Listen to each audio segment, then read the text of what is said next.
नमस्कार, मी वीणा पवार, अतिरिक्त आयुक्त.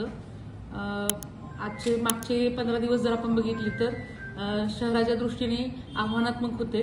पूर परिस्थिती होती. ह्याही परिस्थितीत ज्या विभागाचं काम थांबलं नाही तो विभाग म्हणजे स्वच्छता विभाग. त्या विभागाची प्रमुख या नात्याने मी आज पत्रकार परिषद घेतली आहे. तर आता आमचे चालू असलेली कामं आणि आगामी आम्ही हाती घेतलेली कामं याचा आम्ही आढावा इथं घेतला. पत्रकारांकडनं आम्ही सजेशन पण घेतले. तर सगळ्यात चांगलं जे काम आहे, उद्या 2 तारखेला दसरा आहे, त्यानंतर जे आपण घट विसर्जित करतो, तर मला सगळ्या सोलापूरवासियांना आवाहन करते मी, 26 ठिकाणं, 26 उद्यानं याची यादी आम्ही प्रसिद्ध करतोय. त्या 26 ठिकाणी 27 केंद्र आहेत. 26 ठिकाणं आहेत, 27 केंद्र आहेत. त्या ठिकाणी आपण आपलं घटाचं जे आहे ते संकलन करावं आणि आम्ही त्या घटाचं खतामध्ये रूपांतर करणार आहे. तर त्याच ठिकाणी दर मंगळवारी निर्माल्य पण आम्ही स्वीकारणार आहोत.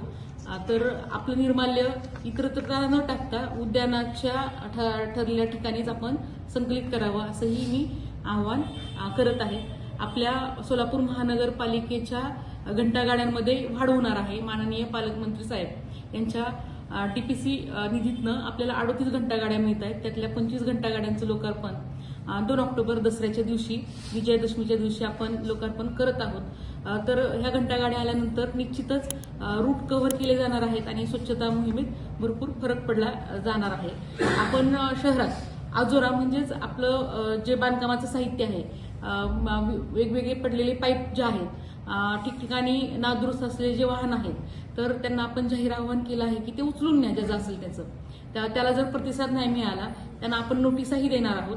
त्यानंतरही त्यांनी जर उचलून नाही नेलं तर ते वाहनं जप्त केले जाणार आहे आणि अशा ठिकाणचा जो मलबा कचरा आहे तो आमच्या विभागाकडनं काढला जाणार आहे. सगळ्या रस्त्याच्या 967 आम्ही बिट्स तयार केलेले आहेत. ते प्रत्येक कर्मचाऱ्याला त्याचं वाटप केलेलं आहे आणि त्या रस्त्याच्या स्वच्छतेबरोबर त्या रस्त्याच्या डिवायडरमधलं गवत आणि रस्त्याच्या कडेचं गवतही त्या बिट्समधलं आम्ही काढून घेत आहे.